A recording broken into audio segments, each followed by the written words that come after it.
예, 다들 잘 지내셨어요? 여기 마이크 조금만 올려 주세요. 예, 하나, 둘, 셋. 왜요? 예. 다들 잘 지내셨어요? 잘 지내신 거죠? 예, 알겠습니다. 에베소서 3장 14절부터 21절입니다. 에베소서 3장 14절부터 21절이요.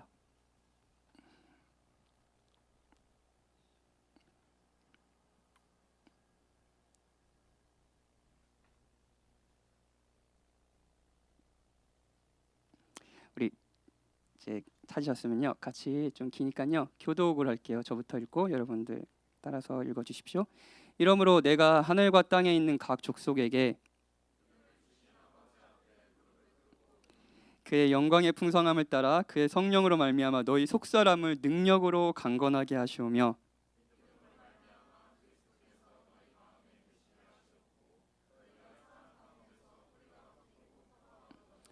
능히 모든 성도와 함께 지식에 넘치는 그리스도의 사랑을 알고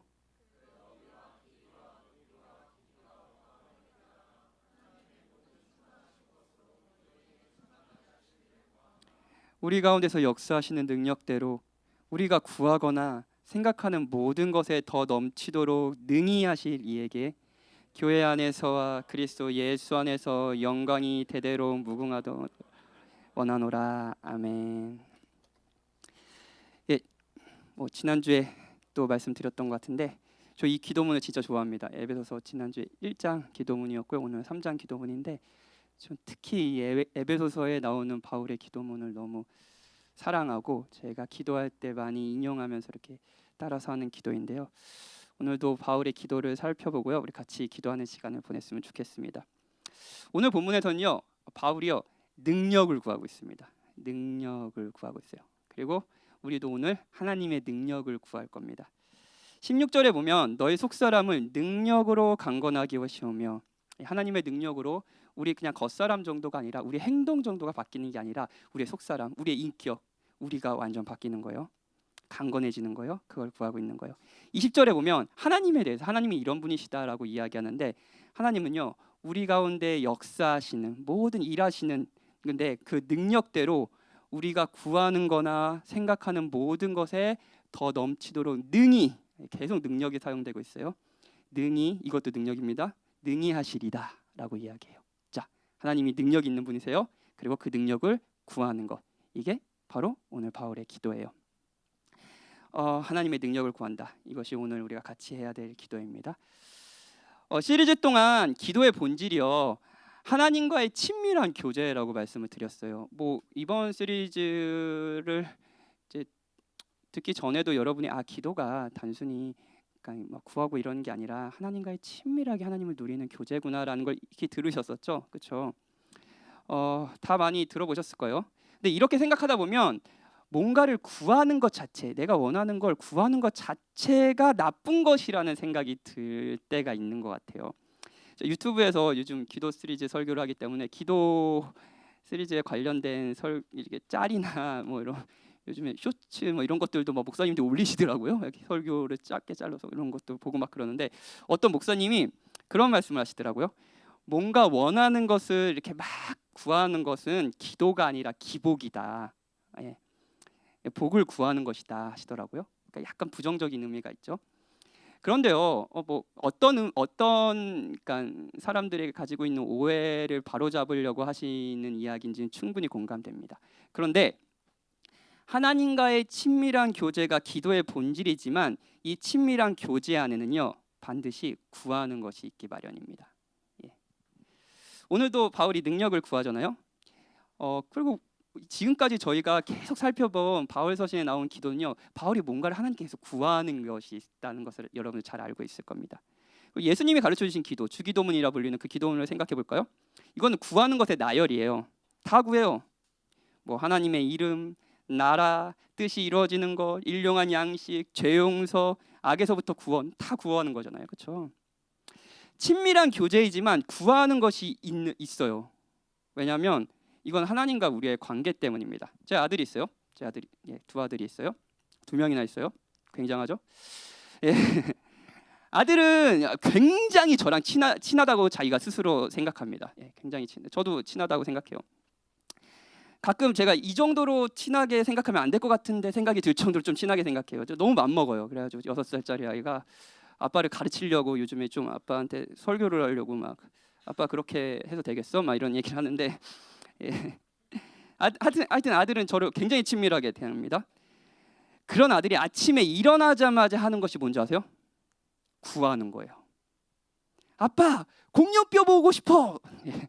그래서 제가 가장 가까운 곳에서 공룡뼈를 볼 수 있는 곳을 어딘가 찾아가지고 과천까지 갔다 오고 막 이번 주에 갔어요. 예, 갔어요. 물론 아이의 유익을 생각하면서 다 들어주는 건 아니에요. 뭐 아이들의 요구를 다 들어주면 안 되겠죠. 근데 어찌됐든 아들은 저에게 구합니다. 예수님이 제자들에게 구하라고 이야기하면서 마태복음 7장에서 이런 말씀을 하신 기록이 있어요. 이거 여러분들 잘 아실 거예요. 너희 중에 누가 아들이 떡을 달라는데 돌을 주며 생선을 달라는데 뱀을 줄 사람이 있느냐? 너희가 악한 자라도 좋은 것으로 자식에게 줄 줄 알거든 하물며 하늘에 계신 너희 아버지께서 구하는 자에게 좋은 것을 주시지 않겠느냐? 그렇죠?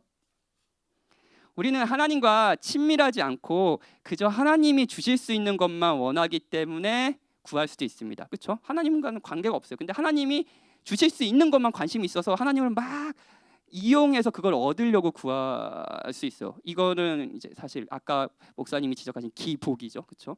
그렇죠? 잘못된 기도죠. 그런데 정말 하나님과 친밀하다면 그분이 우리의 하늘 아버지라는 생각을 정말 한다면 우리는 하나님을 누릴 것이고요. 그 누림 안에는 반드시 구하는 것이 있을 거예요. 제 아들이 저한테 계속 구하는 것처럼요. 친밀하기 때문에 구하는 것처럼요. 제 아들은 여기 있는 삼촌 이모들을 좋아하긴 하지만 삼촌들한테 공룡뼈 보러 가자고 얘기는 안 할 겁니다. 아버지니까 그 얘기를 하지 않겠어요? 그렇죠? 그리고 또 하나 기도를 하면서 하나님을 구하는 것이 하나님을 구하는 것이 반드시 있는 이유는요. 기도야말로 아까 제가 3일 전에 기도했는데 이렇게 기도했는데 내가 할 수 없다는 것과 하나님이 할 수 있다는 것을 인정하는 것이기 때문입니다. 이 시간 여러분이 기도하려고 모였을 때 여러분들은 이것을 인정하셔야 됩니다. 내가 할 수 없고 하나님이 하실 수 있어요.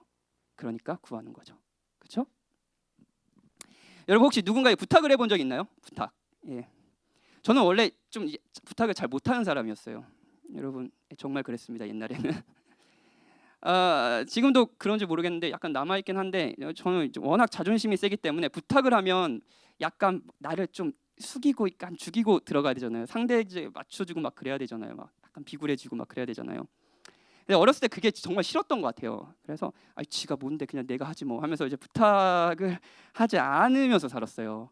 그런데 이제 사역을 하다 보면 수많은 사람들에게 다양한 방식의 부탁을 하는 상황이 생깁니다. 그래서 제가 전화해서 약간 목소리를 깐 다음에 지영아 잘 지내지?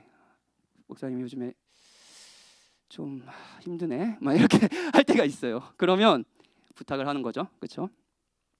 부탁하는 방법은 약간 제가 불쌍한 척을 하는 거예요. 이게 좋은 방법이기 때문에 얘기해 드리는 건 아니에요. 불쌍한 척을 할 때 이 사람이 일이 많다, 나름 열심히 살려고 한다는 인식이 있으면 더 효과적입니다. 우리 목사님 바쁘지? 그러면 효과적이에요. 그러니까 내가 도와드려야지, 그렇죠? 저희 규모상 아까 이제 우리 찬양 인도자가 이야기를 했는데 저희 규모상 이제 저희 예배 주일 출석 인원이 한 350명 정도 됩니다. 1, 2부에서 이제 아이들까지 다 합하면 350명 정도 되는데 이런 규모의 교회가 주상복합에 있다라는 것이 요즘에 많이 이제 한계가 있다라는 것을 지금 체감하고 있습니다. 아까 뭐 소음 문제도 얘기했고 뭐 여러 가지 문제가 있어요. 주차 문제도 있고요. 저희도 불편할 뿐만 아니라 무엇보다도 지역 주민들이 너무 불편하고 지역 주민들이 교회로서 피해를 많이 주고 있다라는 생각에 저희 교역자들과 집사회가 참 고민이 많습니다. 그래서 일단 한번 장소를 물색해보자 그렇게 시작이 됐어요. 그래서 장소를 물색했어요. 자, 일단 500명 규모의 예배당이 있어야 될 거예요. 거기다 부속 공간, 주차장 찾고 있어요. 그런데 그 가장 큰 장벽이 뭔지 아세요? 돈이 없어요. 예, 그렇게 하면 돈 있으면 다 구할 수 있어요. 돈이 없어요. 그래서 학교나 공연장 등을 쓸 수 있나 찾고 있는데 전화를 하면서 느낀 건데 부탁을 하는 거잖아요. 제가 이제 약간 여러분한테 부탁할 때는 그래도 제가 목회라는 걸 알고 여러분도 목사로서 이렇게 좀 권위자가 있지만 그 사람들이 뭐 목사라는 거 뭐 그런 거 없잖아요. 부탁을 하는 거잖아요. 근데 좀 약간 주눅이 들더라고요. 그리고 부동산을 찾아가도 이 조건에 그 돈이 이 조건에 이 돈으로 그런 공간을 찾는다고요? 막 이런 느낌이에요. 약간 기분 나쁘고 힘들더라고요. 부탁은 힘듭니다. 왜냐하면 당연히 내가 할 수 없는 것과 그가 할 수 있다는 것을 인정한 행동이기 때문이에요. 하나님께 뭔가를 구하는 것도 내가 할 수 없다는 것과 하나님이 하실 수 있다는 것의 인정입니다. 그렇죠? 이런 의미에서 우리가 기도하며 구하지 않는 것은 내가 할 수 없다라는 생각을 아직은 안 한 것일 수도 있고요. 그렇죠? 그럼 당연히 기도 안 하겠죠. 내가 할 수 있으니까요. 하나님이 왜 필요해요? 아직 자신감이 넘치는 거예요. 하나님이 할 수 있다는 것에 신뢰가 없는 것일 수도 있습니다. 그렇죠? 하나님이 내가 할 수 없는데 하나님도 할 수 없다라고 생각하면 하나님께 찾을 이유가 없잖아요. 그렇죠? 구하지 않는 것은 하나님과 친밀해서가 아니라 오히려 하나님과 친밀하지 않기 때문입니다. 오늘의 주제 능력, 이 능력을 구하는 것과 관련해서 우리 시대 이야기를 잠깐 해볼게요. 우리는 능력주의 시대를 살고 있습니다. 한 사람이 가진 능력이 그 사람의 가치다라고 평가받는 시대예요. 그렇죠? 신분사회는 아니죠. 하지만 사람들은 자신의 능력으로 스스로 그러니까 자신의 능력이 있어요. 그 능력을 스스로 막 해서 획득한 지위를 가지고 대우를 받습니다. 그게 신분이 돼요. 그렇죠? 평등과 자유의 세상이라고 말하지만 사람들은 능력의 유무를 부지런함과 게으름의 결과로 치부합니다. 자, 친구가 있어요. 여러분의 친구가 이런 친구 꼭 있잖아요. 엄친아들. 친구가 있어요. 근데 이 친구 굉장히 영특해서 주변 사람들의 인정을 받습니다. 공부도 잘하고 운동도 잘하고 이쁘기도 하고 다 인정을 받아요. 그런데 진짜 슬픈 건 인정도 그렇지만 사람들은 그리고 사람들뿐 아니라 자신은요. 지금 내가 보잘것없는 저 친구처럼 열심히 성실하게 보잘것없는 것은 저 친구처럼 성실하게 살지 않았기 때문이라고 생각하는 경향이 있습니다. 자, 저 사람 능력이 많아요. 능력주의 시대에서는 그 능력에 대로 가치를 부여하고 그리고 능력이 많은 사람은 그 사람의 노력의 결과라는 거에서 그 사람을 칭송하고 그런 지위가 없는 사람은 저 사람 노력하지 않아서야라고 하면서 그 사람을 무시하는 경향이 있어요. 여러분의 시대가 여러분과 제가 사는 시대가 아마 그랬을 겁니다. 능력주의 시대죠. 마이클 샌델이라는 정치 철학자가 있습니다. 이분이 정의란 무엇인가로 되게 유명하신 분이죠. 근데 이분이 최근에 내신 책, 최근은 아니지만 2-3년 됐나요? 공정하다는 착각이라는 책에서 이런 말을 합니다. 능력주의 오만을 이렇게 지적해요.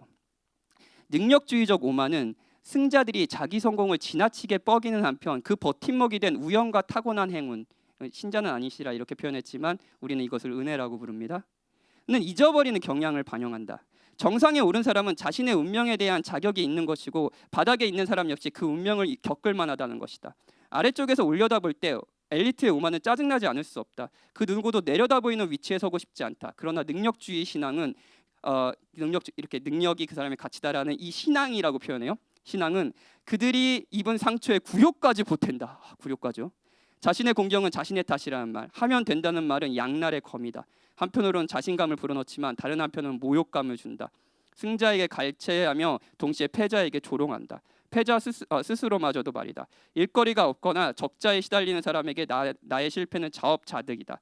재능이 없고 노력을 게을리했기 때문이라는 생각은 헤어나기 힘든 좌절감을 준다. 이런 시각이요. 근데 정말 그럴까요? 정말 그럴까요?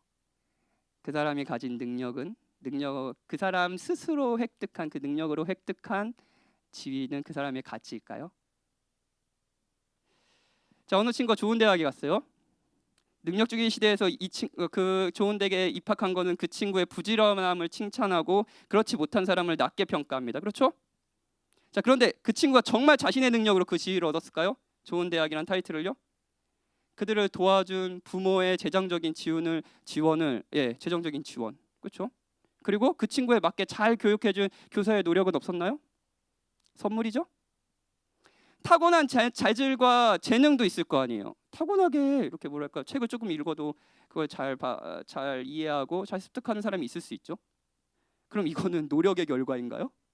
여러분 노력의 결과라고 이야기할 수 있습니까? 선물 아닌가요? 자, 타고난 재능과 자질은 있어요. 근데 그것을 개발하고 보상해 줄 수 있는 사회에서 태어나지는 않은 거예요. 저기 뭐 빈민국에서 태어났어요. 그러면 그 사람이 그 능력을 발휘할 수 있었을까요? 그렇다면 그 자질들이 무슨 능력이 무슨 소용이 있습니까? 이런 생각을 해보면 능력주의, 즉 한 사람의 능력이 그 사람의 가치이기 때문에 그들은 존중만 받을 만하다는 생각은 함정이 있어요. 어느 누구도 스스로 능력을 발휘하며 그 자리 그 지위로 올라갈 수는 없기 때문이죠. 은혜를 받았습니다. 우리는 은혜를 모르는 시대에 살고 있습니다. 그리고 이 시대에서 사람들이 가장 힘들어하는 것 중 하나는요, 뭔가를 구하는 것이죠. 왜냐하면 그건 내가 능력이 없고 상대가 능력이 있다는 것의 반증이니까요. 기도야말로 이 시대와 가장 어울리지 않는 행동입니다. 지금 이 시간이요. 그런데 그거 아십니까? 기독교 신앙은 시작이 바로 여기에 있습니다. 능력을 구하는 거죠. 오늘 보면 14절에서 바울은 무릎을 꿇고 빈다고 얘기합니다. 무릎을 꿇고 뭐 저희도 저번에 한번 이렇게 여기 뭐를 깔고 무릎을 꿇고 했었잖아요. 좋더라고요. 네. 장소에 제약이 있어서 진짜 넓은 공간이 있었으면 좋겠어요. 그러면 막 자유롭게 같이 막 앉고 기도도 하고 무릎 꿇고 싶은 사람은 무릎 꿇고 기도하고 수련회장 같은 장소에 있으면 얼마나 좋을까요? 그렇죠? 자, 우 팀장님 알겠습니다. 예, 막 근데 무릎을 꿇는 게 자연스럽잖아요. 근데 당시 문화에서 사람들이 기도하는 방식 일반적인 방식은 아니었습니다. 당시 기도할 때는 서서 기도했습니다. 서서 기도했어요. 근데 무릎을 꿇는데요, 바울이요.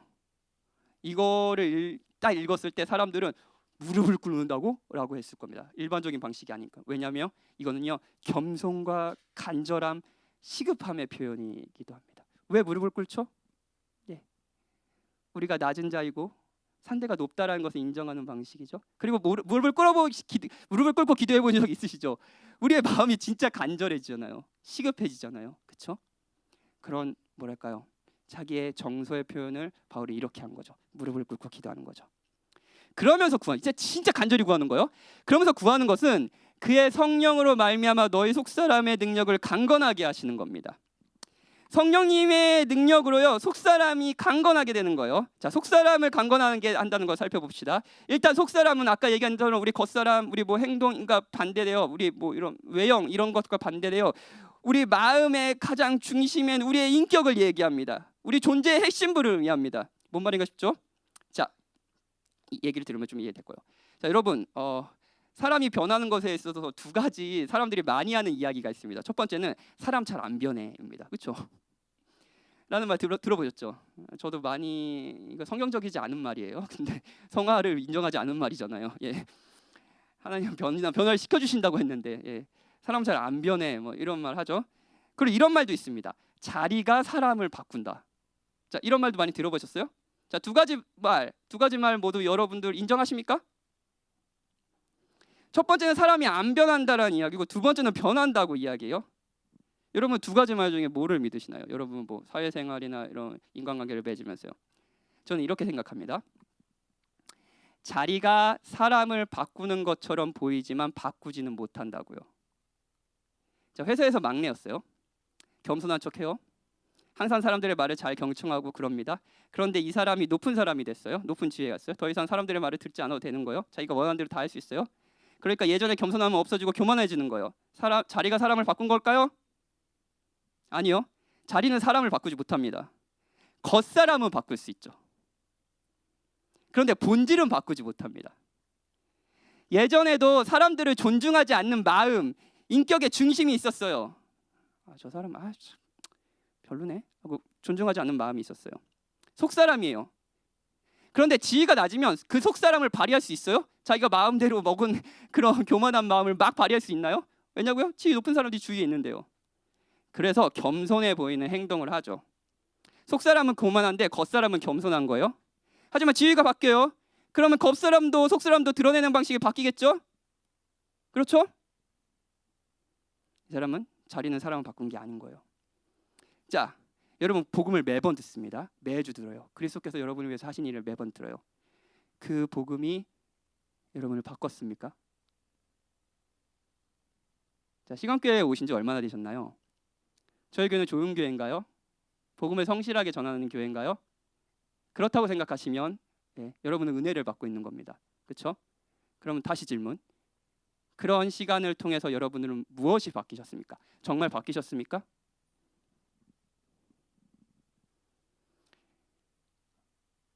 사람들이 보여주는 모습, 겉모습은 바뀔 수 있습니다.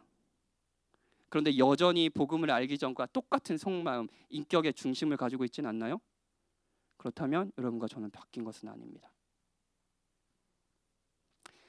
어떤 사람이 자기 아내가 있는데 새로운 여자를 만나려고 갈등하는 남자가 있다고 합시다.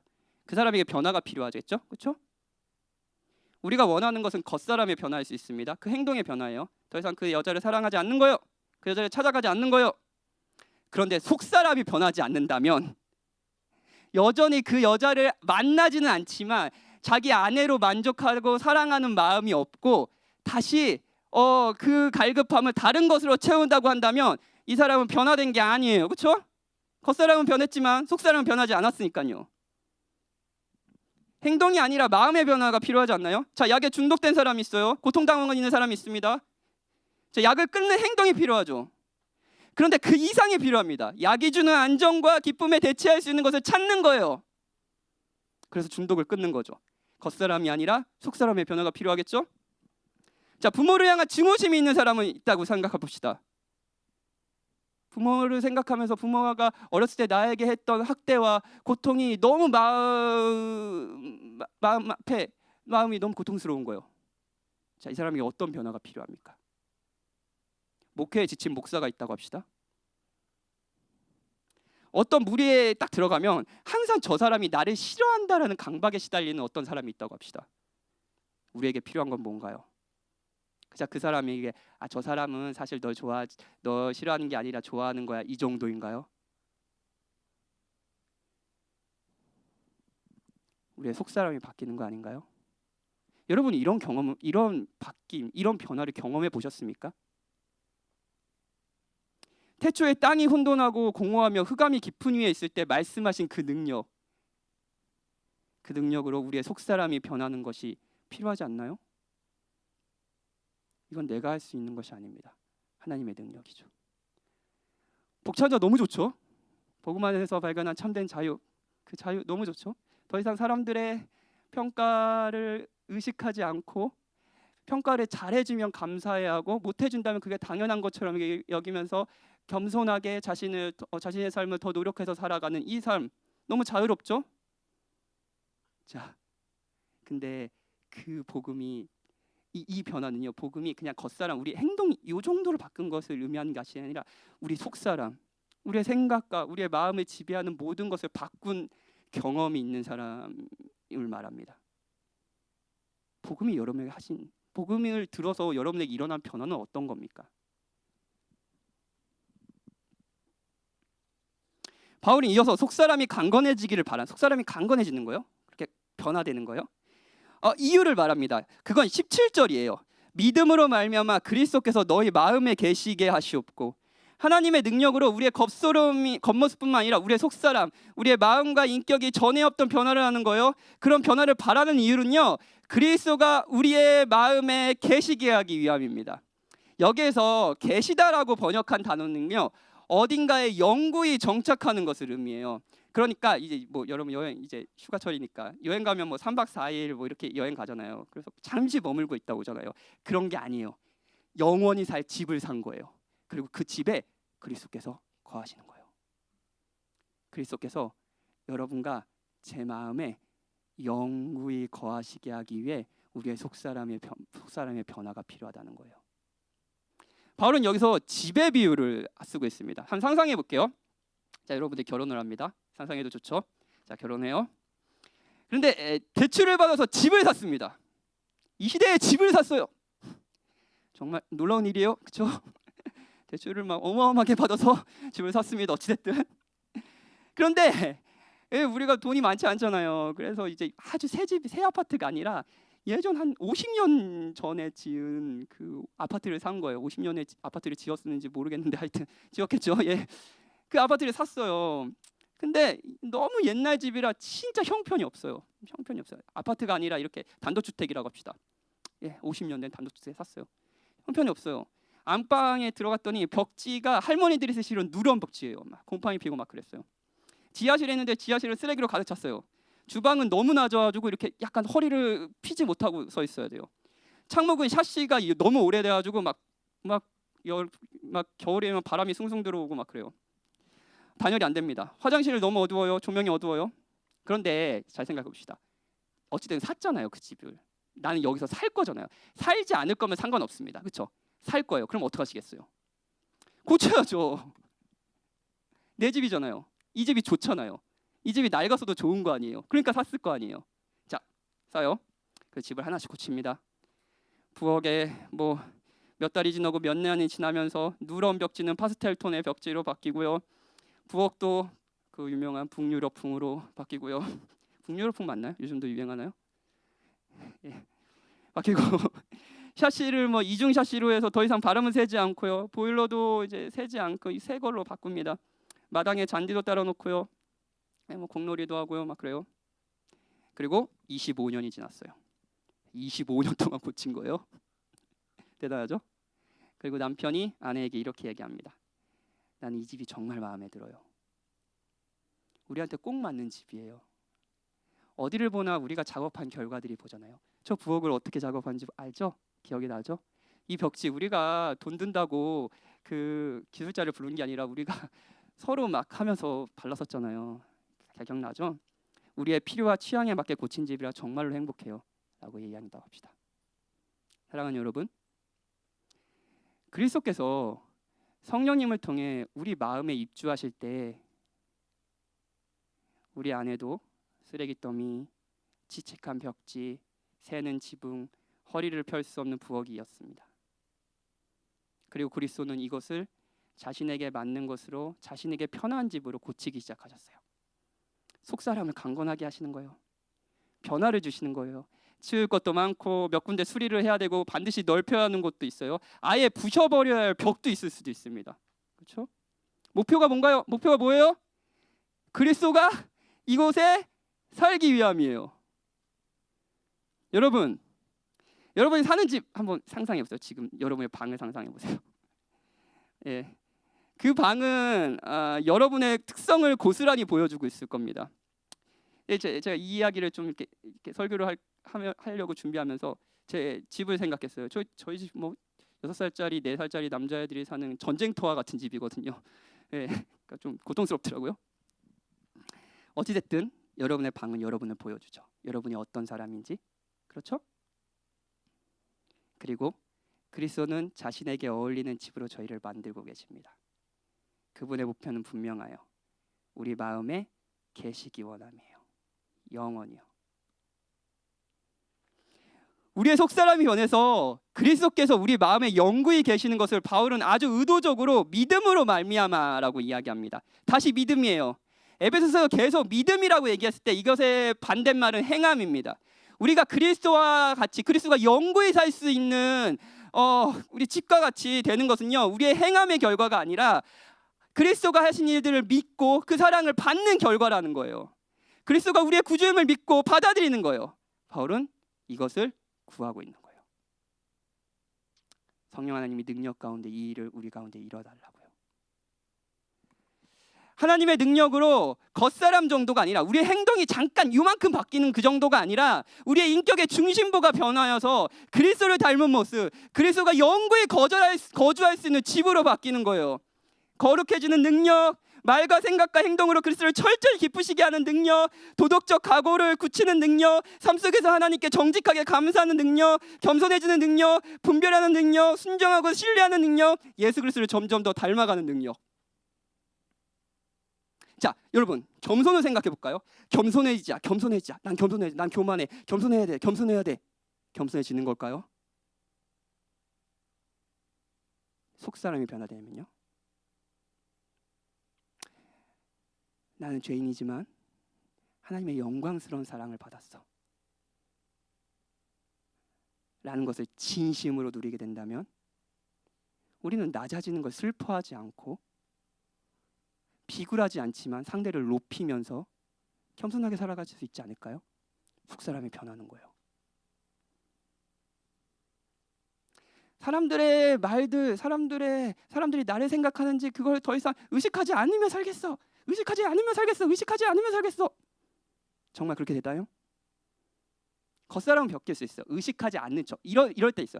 나 사람들의 말이 너무 나 의식하는 것 같아. 그러니까 나 당분간은 교회 소그룹의 교제를 끊겠어. 아주 멍청한 짓입니다, 여러분. 그것은 여러분의 겉사람을 바꿀 뿐이에요. 속사람은 해결되지 않죠. 그런데 하나님께서 그리스도 안에서 우리를 진짜로 인정하신다는 사실, 하나님께서 그리스도 안에서 우리를 내 사랑하는 아들이요 내 기뻐하는 자다라고 하면서 우리를 받아주신다는 사실을 믿으면 다른 사람들의 말들이, 평가들이 조금씩 작게 들리기 시작합니다. 속사람이 변화되는 거예요.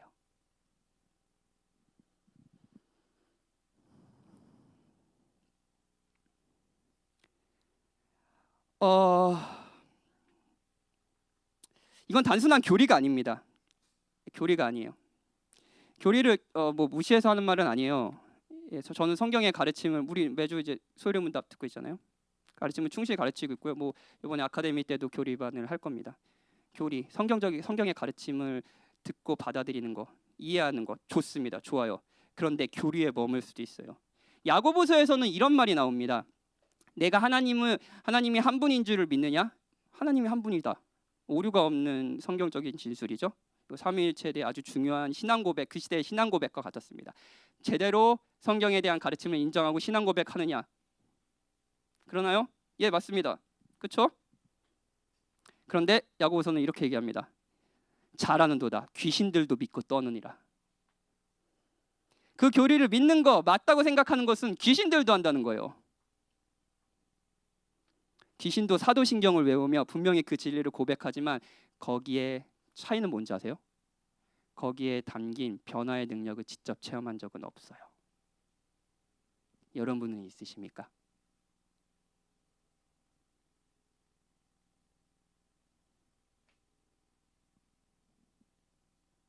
여러분은 있으십니까? 만약 그 변화의 능력이 없다면 여러분은 귀신과 다를 바가 없습니다.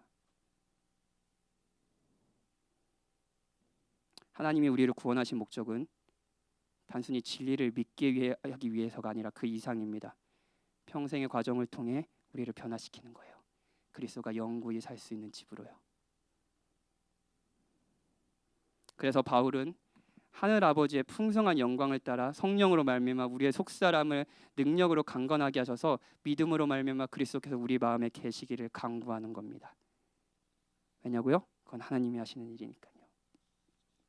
이어서 바울은 계속 지배 비유를 쓰면서 너희가 사랑 가운데 뿌리가 박히고 터가 굳어져서 능히 모든 성도와 함께 지식에 넘치는 그리스도의 사랑을 알게 해달라고 기도합니다. 그리스도의 사랑을 알게 해달라고 구하는 거예요. 그 사랑의 너비와 길이와 높이와 깊이를 알게 해달라는 거예요. 이 기도에서 주목해야 될 것은 바울은 우리가 그리스도를 더 사랑하게 해주세요. 아까 찬양 중에 예수 사랑합니다 이런 찬양이 있었잖아요.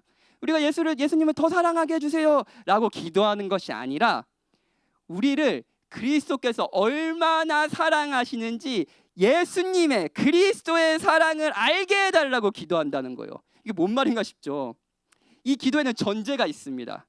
우리가 그리스도의 사랑을 충분히 알지 못한다는 거예요. 그렇죠? 그러니 알게 해달라고 기도하는 거겠죠. 자, D.A. 칼슨이라는 이제 신약학자가 이제 계속 인용하는 분인데 바울의 기도라는 책에서 자신이 어렸을 때 한 경험을 얘기해요. 자, 칼슨 목사님 몸이 좀 약하셨나 봐요. 그래서 한 10살 정도에 굉장히 중병에 걸려서 병원에 막 입원하셨대요. 그래서 막 생사의 고비를 여러 번 넘겼다고 하더라고요. 그런데 어느 날 너무 힘든 시간을 보내고 있는데 어느 날 오후에 잠에서 깨어 보니까 어머니가 침대맡에 앉아서 소리 없이 울고 있으셨던 거예요. 이렇게 막 울고 계신 거예요. 그 모습을 보고 10살이던 칼슨 목사님이 본능적으로 이렇게 얘기했대요. 우와, 엄마 나를 진짜 사랑하시는군요 라고 얘기했대요. 자, 이 말을 생각해 봅시다. 이 일을 겪기 전에 누가 카슨 목사님께 10살 난 이 아이에게 어머니가 너를 사랑하니? 라고 물으면 주저없이 이 아이는 네! 라고 답했을 겁니다. 그렇죠? 그런데 이 일을 겪은 후 카슨은 정말로 어머니가 이 정도로 나를 사랑하시는구나라는 걸 알게 됐어요. 그렇게 알되자 전에는 내가 어머니의 사랑을 몰랐던 것이구나라는 것도 생각하게 됐습니다. 그렇죠? 와, 정말 엄마 나를 진짜 사랑하시는군요 라고 얘기한 건 그 의미 아닌가요? 여러분은 그리스도의 사랑을 아십니까? 그리스도의 사랑이요. 네 라고 답하시나요? 지금 네라고 하시는 답변이 그저 부모니까 나를 사랑하겠지 정도는 아닌가요? 우리는 안다고 확신해서 답하지만 정말 아는지는 모릅니다. 여러분, 그리스도가 여러분을 사랑하신지 아시나요? 정직하게 모르겠습니다 라고 답하는 것이 오히려 더 정직한 답변 아닐까요?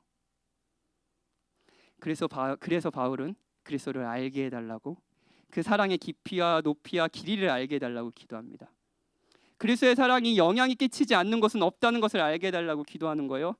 젊은 여자에게 마음을 빼앗긴 사람, 약의 중독에 빠진 사람, 목회에 지친 사람, 사람의 눈을 너무 의식해 강박에 빠진 사람, 가족을 미워하는 사람, 큰 상처로 고통을 받는 사람, 그리스도의 사랑은 도달할 수 없는 곳이 없고 품을 수 없는 사람도 없다는 걸 알게 해달라는 거예요.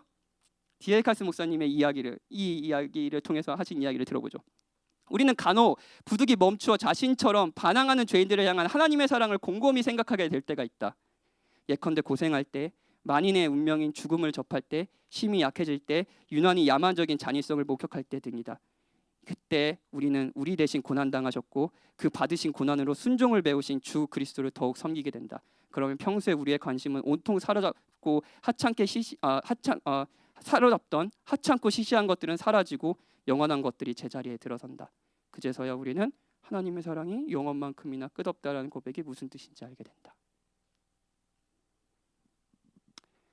바울은 자신이 할 수 없는 것을 구하고 있습니다. 하나님의 능력을 구해요. 바울은 설교도 할 수 있었고요. 사실 이것도 하나님이 허락해 주신 것이기 때문에 할 수 있었죠.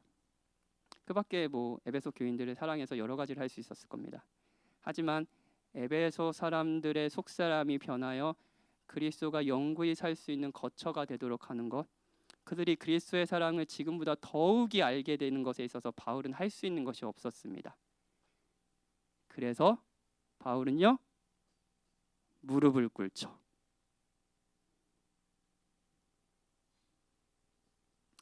능력주의 시대에서 사람들은 웬만하면 부탁을 하지 않습니다. 거래를 하죠. 내가 이걸 하면 내가 이렇게 해줄게.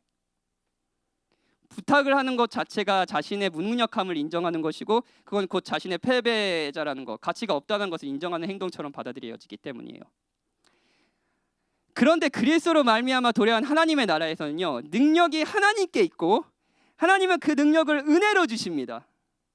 세상의 나라가 능력을 자랑하거나 능력 없음을 슬퍼하는 나라라면 하나님의 나라는 능력의 주인께 무릎을 꿇고 구하는 나라입니다. 솔직히 자신이 능력이 없다는 것을 인정하고 능력을 구할 수 있는 나라입니다. 여러분은 이 나라를 아십니까? 여러분 이 통치를 받고 계십니까? 제가 교회 장소를 알아보려고 전화했다고 그랬잖아요. 전화를 할 때 힘들었던 거는 전화를 받는 사람들이 호의적이지 않았다는 거예요. 교회라는 말을 꺼내자마자 종교 집단은 장소를 사용할 수 없습니다 라고 하고 전화를 끊어버리는 거예요. 또 아주 단호하게, 진짜 내 얼굴 보지도 못했으면서 이렇게 부탁을 하기 힘든 이유는 부탁을 듣는 그 사람이 우리를 호의적으로 생각하지 않기 때문일 수도 있죠. 그렇죠? 그런데 우리가 능력을 구하는 분을 바울은 이렇게 얘기합니다. 우리 가운데서 역사하시는 능력대로 우리가 구하거나 생각하는 모든 것에 더 넘치도록 능하게 하시니. 그분은 우리 안에서 지금도 일하십니다. 창세 전부터, 우리가 있기도 전부터 우리의 구원을 결정하신 그분은 지금도 영원히 우리를 위해 일하십니다. 그것도 그분의 능력대로요. 어둠 가운데 빛이 있으라 하신 능력, 예수 그리스도의 얼굴에 나타난 하나님을 아는 빛을 우리에게 비추시는 능력대로 그분은 일하십니다. 그것도 우리가 구하거나 생각하는 것 모든 것에 더 넘치도록 능하시게 일하십니다. 여러분 지금 무엇을 구할 생각입니까? 제가 오늘 구하라고 했어요. 하나님 능력을 구하라니까 무엇을 구하려고 하나요? 위로를 드릴게요. 여러분이 구하는 것이 무엇이든 하나님은 더 넘치도록 능히 여러분에게 주실 겁니다. 하나님이 이런 분이라면 무릎을 꿇고 하나님의 능력을 구해도 되지 않을까요? 하나님이 그리스도가 영구히 사실 수 있는 거처로 여러분을 만드시기 위해 자신의 아들마저 내어놓으셨다면 그분이 자신의 능력을 여러분에게 아끼시겠습니까? 여러분의 유익과 행복을 위해서요? 복음을 기억하면 무릎을 꿇고 그분께 능력을 구할 수 있습니다. 우리 같이 기도하죠.